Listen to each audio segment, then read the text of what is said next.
Lo tahu nggak, ternyata kita lebih takut kehilangan daripada gagal. Dan ini bukan cuma masalah biasa.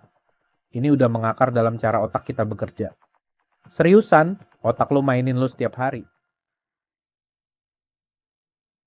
Otak kita emang lebih takut kehilangan dibanding cuma sekadar gagal. Ada alasan gelap di balik ini semua.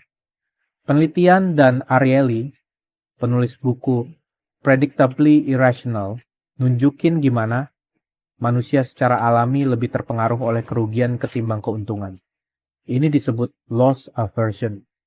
Jadi, lo lebih merasakan sakitnya kehilangan 100.000 daripada senangnya dapat 100.000. Heran kan? Otak kita emang brengsek, mengutamakan rasa takut kehilangan seakan hidup lo bakal hancur total. Kata Dr. Anna Lemke, dokter perilaku dari Stanford, ini berkaitan sama cara dopamin, zat kimia kepuasan, dirilis dalam otak kita. Alih-alih motivasi buat maju, kita malah lebih termotivasi buat nggak rugi. Otak lu kayak mekanisme survival primitif yang lebih suka aman tapi rugi-rugi di awal ketimbang terbuka untuk peluang baru. Berani maju atau diam di tempat? Kenapa aman terasa lebih baik bahkan ketika itu palsu? Dr. Andrew Huberman dari Stanford rutin ngomongin gimana otak manusia bekerja untuk melindungi kita dari potensi bahaya. Tapi lucunya, bahaya sekarang cuma sebatas status quo dan comfort zone. Lo ngerasa aman di pekerjaan yang lo benci atau hubungan yang toksik karena otak lo berpikir lebih baik di sini daripada nyoba sesuatu yang baru dan gagal. Ini ilusi aman yang konyol membuat lo terjebak dalam siklus malas yang sama. Barry Schwartz dalam bukunya The Paradox of Choice juga nambahin, makin banyak pilihan bikin lo tambah bingung dan takut bikin keputusan. Akhirnya lu pilih yang teraman aja. Udah pasti, kan? Semuanya ini bikin otak kita jadi lemah dalam menavigasi risiko dan reward. Rasa sakit mendominasi, sementara kejutan positif malah lewat begitu saja. Apa yang terjadi kalau semuanya tiba-tiba berubah? Di sini ada satu istilah penting dari Daniel Kahneman, psikolog pemenang Nobel, yang bilang tentang prospect theory. Dalam teori ini, kerugian lebih mempengaruhi kita daripada kejutan yang menguntungkan. Intinya, lo lebih sakit pas kehilangan uang daripada senang pas dapat double uang yang sama. Ini kenapa efek kejutan positif dalam hidup kayak numpang lewat. Menurut riset, otak kita sensitif banget sama perubahan negatif. Ketika satu aspek hidup lo kejepit, semua effort lo kerahkan buat coping. Lo jadi terjebak dalam pola pikir defensif yang ngerusak gimana lo menilai.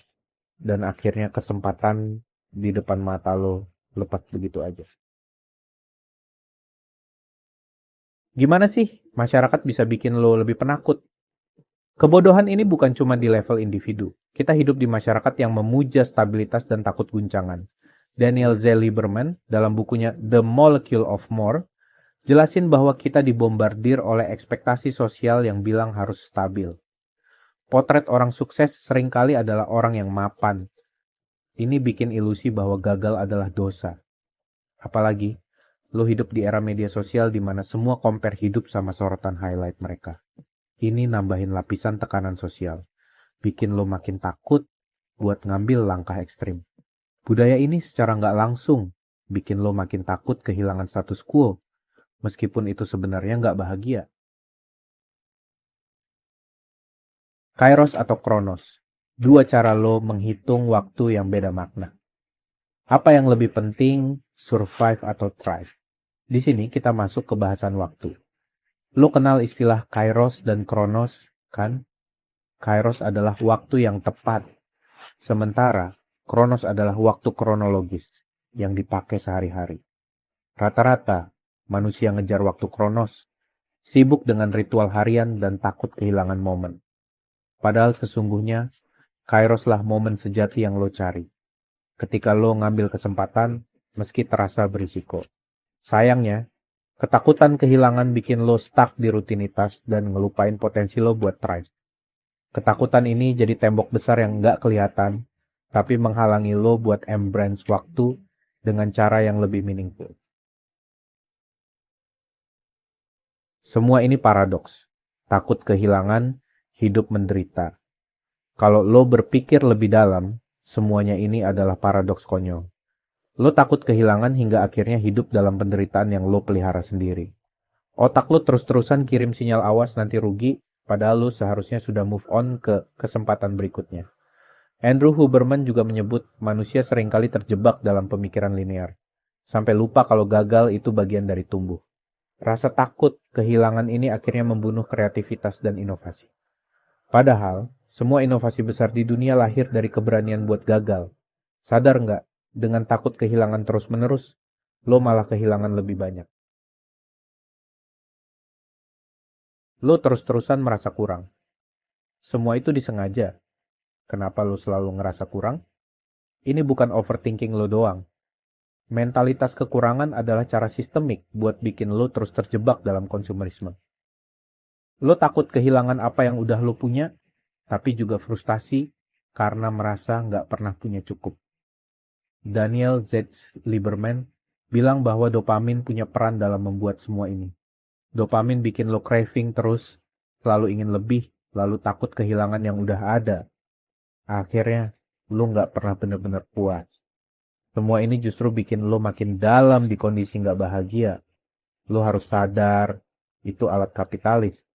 Biar lo tetap jadi pekerja keras yang takut kehilangan. Lo lebih pilih aman namun merugi? Ironis banget. Semua cara berpikir ini bikin lo lebih milih keamanan semu daripada ambil jalan yang berani. Ironis banget. Seperti yang disebutkan oleh Dr. Anna Lemke, kita seringkali menciptakan pengamanan diri yang sebenarnya lebih merugikan jangka panjang. Ketika lo menolak risiko, lo nggak berkembang. Lo stuck di zona nyaman. Menariknya, risiko yang bikin lo takut kalah ini adalah area di mana inovasi dan kebahagiaan sejati biasanya muncul. David Goggins, seorang motivator, bahkan bilang bahwa lo harus nyari kelemahan lo dan embrace itu sepenuh hati. Lo baru bisa berkawan dengan ketakutan kehilangan kapan lo siap nyemplung ke ketidakpastian. Kalau lo berani, inilah saatnya. Jadi, gimana nih cara ngatasin rasa takut yang menguasai hidup lo? Salah satu solusi pahit adalah keberanian radikal. Barry Schwartz bilang, mengambil keputusan berani, meski berisiko, adalah cara paling signifikan buat merubah narasi mental lo. Lo harus berani menyusun ulang cara berpikir dan ngadepin potensi kerugian dengan mentalitas nggak apa-apa kalau salah. Coba sekali-sekali lo berpikir dari sudut yang beda. Ngelihat segala sesuatu sebagai pelajaran, bukan kerugian. Sebaiknya mulai dengan hal-hal kecil yang bisa lo ambil risiko dan lihat apa yang terjadi. Ini adalah awal mula buat ngebentuk kebiasaan baru, meski pahit terima nyatanya. Lo siap buat berubah atau tetap jadi penakut? Terakhir, semua ini soal perubahan brutal. Kalau enggak sekarang, kapan lagi? Dan Ariely sebut bahwa kebiasaan buruk kita menciptakan ilusi tentang keamanan yang faktanya enggak ada. Ketika lo berani buat break pattern ini, lo perlu siap dengan segala konsekuensi, baik atau buruk. Tapi disitulah inti dari berkembang. Ingat, lebih baik gagal cepat dan belajar, daripada selamanya takut kehilangan. Gue tahu, lo mikir ini berat, tapi ini bukan buat lemah hati.